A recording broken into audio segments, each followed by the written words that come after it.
But I can talk about lives turned 180 degrees around, and that might be the biggest miracle of them all. But to say that the Shroud is that kind of divine, at least personally, I can't buy it. Had God believed on Jesus, excuse me, he was healed of his disease, he led the city to the Lord, Edessa became the first Christian city in the world. Well, it's still there. Today it's known as Urfa in south-central Turkey. The Eastern Orthodox Church calls it a holy city. They claim that they date their Christianity back to the time of Christ. There have always been monks and hermits living in caves and tombs around the place, just to be close to it. After Abgar died, his son Manu went back to the pagan gods. He proceeded to slaughter every Christian he could find. The cloth vanished. Apparently it was gone for about 200 years. Then somewhere around the year 300, there was a disastrous flood in south-central Turkey. Part of the city wall washed out. A rock fell out high above the west gate. There in a leather pouch or a bag was the cloth. Apparently somebody had bricked it into the city wall for safekeeping. It was worshipped. It was the prized relic of the entire church, to the extent that the emperor decided that it belonged to Byzantium. He sent an army to get it. It was easy. They were bigger. He welcomed the cloth to Constantinople. It hung there on the wall of a cathedral in what seems to have been a trellis-like frame until the year 1204. Now, there's really no way that we're going to ever prove this, but it does look rather good. Using X-ray fluorescence, we've been able to find every crease that anyone has ever placed in the cloth since the day it was woven, and refold it accordingly. If you follow one set of very deep-set creases, meaning that it had been folded that way for an awfully long time, 900 years, you get something like this. His head and shoulders, remarkably reminiscent of a mysterious relic that disappeared centuries ago, something that nobody in recorded history has ever seen, called the Mandelion. The face of Christ, which is supposed to have hung on the wall of a cathedral in Constantinople. We're not about to prove it, but it does look awfully good that the Shroud of Turin and the Mandelion were one and the same thing. 1204 was the year of the Fourth Crusade. That was the year that the Crusaders breached the walls of Constantinople and sacked the city, stripping it. Ian found a letter written by a French crusader, writing home, "I have seen the Sidwan, the burial cloth of our Lord." Not much of a peg. Another letter, "The Sidwan has disappeared, and neither Frenchman nor Greek knows its whereabouts." And that's all. But they put together a case that'll hold water in virtually any court of law in the world. One of the armies sacking Constantinople were the Knights Templar, dealers in religious relics, unbelievably secretive. They wouldn't give you the time of day if they had any choice in the matter. Immensely wealthy. Without question, the wealthiest people in the world. They had built castles all over Europe and the Middle East just to house their money. Ultimately, this is what destroyed them. They were also perfectly capable of stealing anything they wanted if they wanted it badly enough.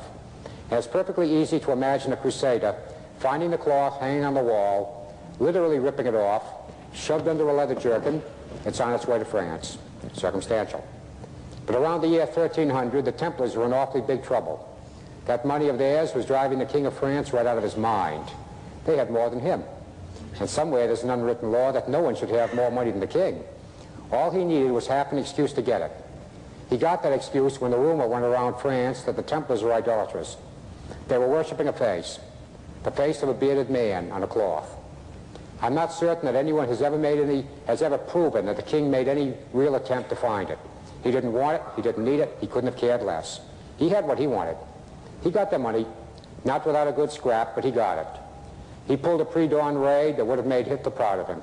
Rounded up every Grand Master of the Templars, he burned them all alive at the stake for idolatry.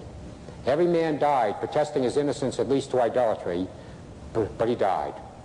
The last one to go up in the flames was a man named Geoffrey de Charnay, the first Earl of Chambray. Within a very few years after he died in the flames, the second Earl, also Geoffrey, placed the Shroud of Turin on public display. Since then, Roman Catholic record-keeping is phenomenal. They can almost tell you the name of every individual who's even looked at this cloth for almost 700 years, proving beyond the point of argument, whatever this is, however that image came to be imprinted on it, it very definitely happened before 1352. Not too long ago, while renovating a castle in England, a place in Somerset called Templecombe, the home of the Knights Templar in England, found a board with his face on it, dating back to Templar days.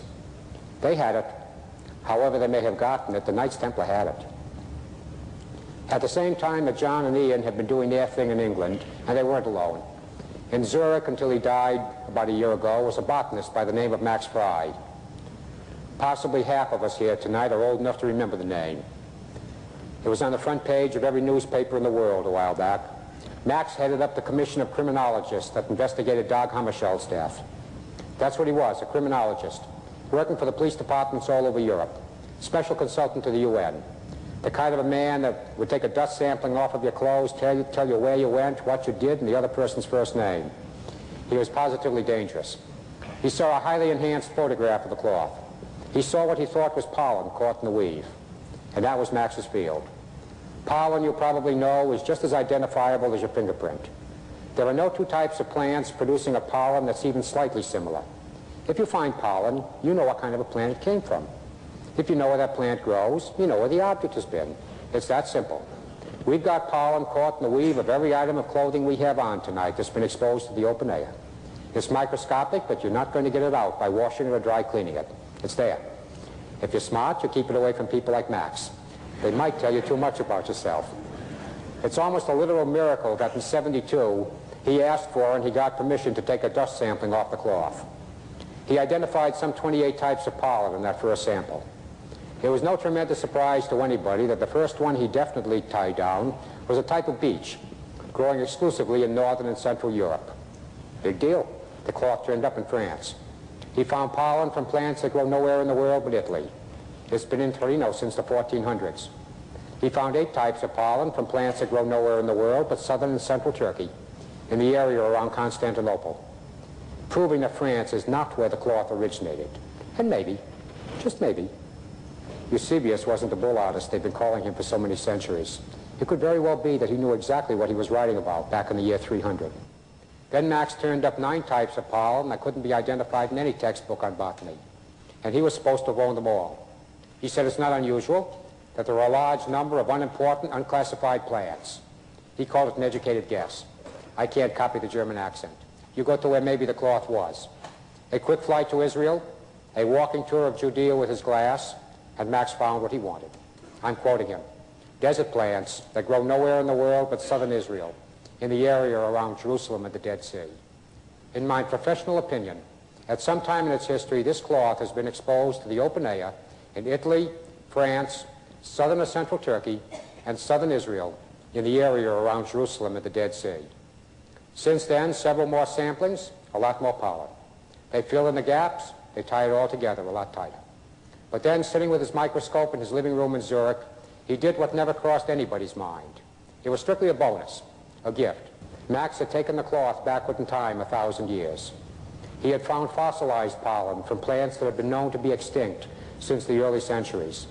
Again, showing rather conclusively that the cloth has got to be at least a full 1,000 years older than its own recorded history. While these men and women, there have been many, have been doing their thing all over Europe and the Middle East, in this country the work is scientific. I suppose that's because that's the way we think, that's where our money is, and that's where the people are that got drafted for the job. And there's no 2 people on this team ever get together in the world anymore without the question coming up almost immediately. Why now? Why us?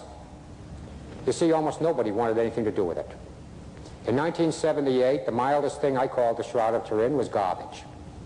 When Dr. de Mihala called and asked me if I wanted to get involved with him in the work that was about to start, I asked Tom if his brain melted. Thought I was clever. He's a nuclear physicist. I said, you're crazy. You've gone stark raving. He didn't think it was funny. He said, you've gone stark raving mad. It couldn't possibly be real. Even if it is real, what's it good for? Well, thank God Tom didn't listen to me. Maybe that's why he's a presidential advisor and I'm not. That's also spelled, if you didn't realize it, S-T-U-P-I-D. I'd made up my mind before I knew anything about it. Preconceived opinions, one of the dumbest things anyone can possibly do, to make a judgment before you know anything. But I did it, so I can't say anything. As I said, thank God they didn't listen to me. I came in on his coattails, kicking, screaming, and maybe even using a little Old Testament language. But I quickly found out that virtually everyone else agreed with me. With the exception of only a few men from Rome, really all anyone wanted to know was who did it and how. The how part is still extremely intriguing.